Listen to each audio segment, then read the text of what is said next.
These men are said to be among the last few hundred Ukrainian soldiers to surrender and leave the besieged Azovastal steel plant in Mariupol. It was the last Ukrainian holdout in this city. The Kremlin provided this video as proof. Are you all going out? Yes. Kyiv has yet to confirm the loss of the city, which would mean Mariupol has fallen entirely under Russian control. For a month, members of Ukraine's military, including the Azov regiment, have been hiding out in Cold War-era nuclear bunkers here as Russia blockaded the plant and mounted an aggressive air raid. The Kremlin says that more than 2,400 Ukrainian soldiers, many of which Moscow claims are Nazis, have laid down their arms this week. The Azov regiment has come under scrutiny for its controversial past. It has included foreign fighters in its ranks and has espoused extreme right-wing beliefs. In northern Ukraine's Kharkiv region, near the border with Belarus, a Russian missile struck a newly renovated cultural center, where officials said at least 8 people were injured.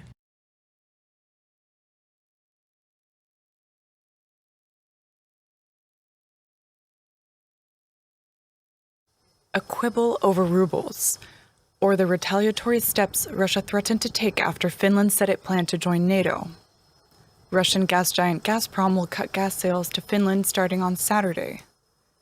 Natural gas accounts for around 5% of Finland's annual energy consumption. Most of that gas comes from Russia. Reacting to the news, Gazprom CEO tried to dispel worries about supplies in the coming months. Now in the coming days, weeks and months, this has no effect at all. The delivery of gas should continue normally via the Baltic Connector. The Baltic Connector pipeline connects Finland with Estonia.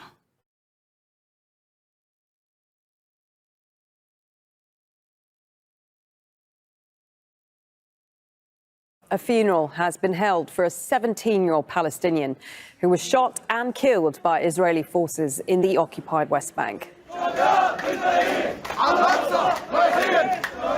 Palestinian factions have called a general strike to mourn for Ahmed al-Fayyad. Another teenager was seriously injured during the raid on a refugee camp in Jenin. It happened in the same area where Israeli forces killed Al Jazeera journalist Shireen Abu Akleh last week.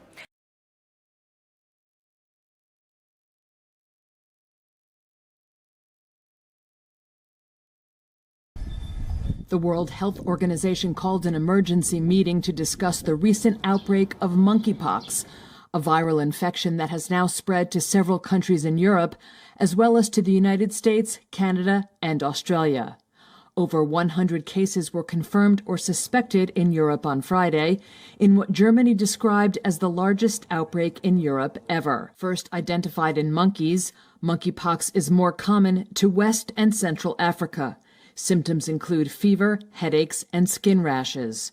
The disease typically spreads through close contact, including respiratory droplets, infected secretions, or even contaminated clothing.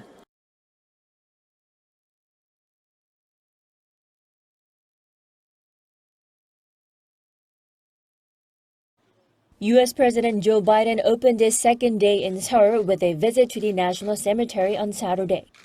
Wearing white gloves and a somber expression, the U.S. leader participated in a wreath-laying ceremony to pay his respects and honor the sacrifice of soldiers who died defending the Republic of Korea during the Korean War. With no entourage in attendance but only an interpreter next to him, Biden paid a silent tribute and burned incense.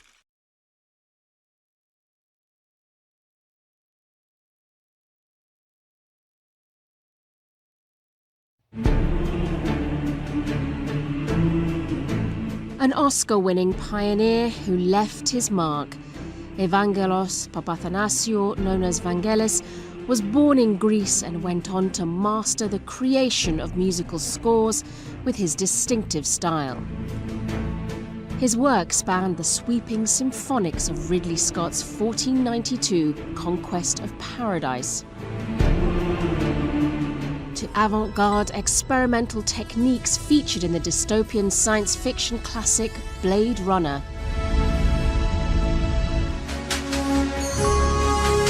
But it was his most recognizable work, the score to the film Chariots of Fire, that earned him an Academy Award.